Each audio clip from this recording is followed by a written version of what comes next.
नमस्कार. आज बनवूयात सुक्का सांडगा. त्यासाठी सांडगा, एक कांदा चिरलेला, 5 ते 6 लसणाच्या पाकळ्या, कढईमध्ये 1 चमचा तेल टाकलेले, त्यामध्ये टाकूया 1 वाटी सांडगा,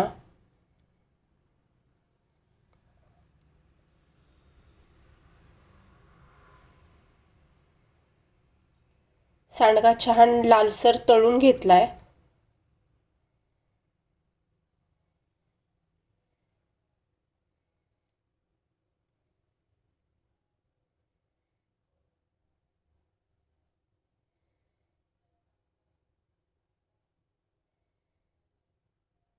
असा लालसर तळलाय. 1 चमचा तेल टाकू कढईमध्ये, अर्धा चमचा मोहरी,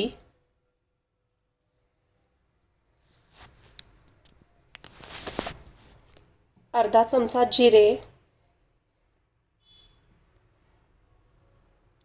लसूण कट करून घेतलेला आहे तो टाकलाय. त्यानंतर कांदा,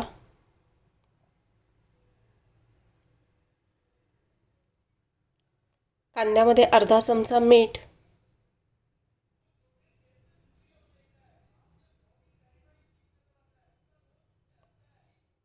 कांदा चांगला परतून घेऊ. त्यामध्ये घालू 1 चमचा काळं तिखट,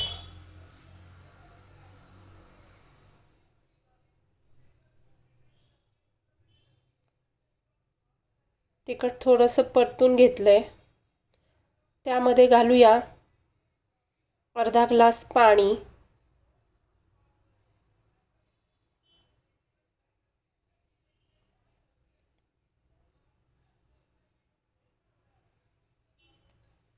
पाण्याला चांगली उकळी आली आहे. कोथिंबीर घातली आहे थोडीशी. त्यामध्ये तळलेला सांडगा घालूया.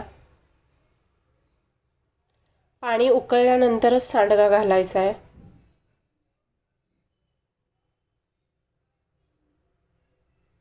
दहा मिनिटं झाकण लावून शिजाय ठेवलेला आहे सांडगा.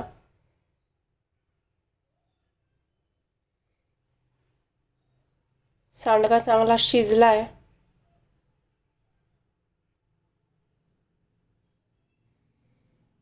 या सांडग्यामध्ये तुम्ही भिजवलेल्या डाळी घालू शकता. मूग डाळ किंवा हरभऱ्याची डाळ भिजवून अशी छान भाजी करा. सांडगा कसा करायचा आहे त्याची व्हिडिओ डिस्क्रिप्शन बॉक्समध्ये बघा. तुम्हाला आमचा व्हिडिओ आवडला असेल तर लाईक, शेअर आणि सबस्क्राईब करा.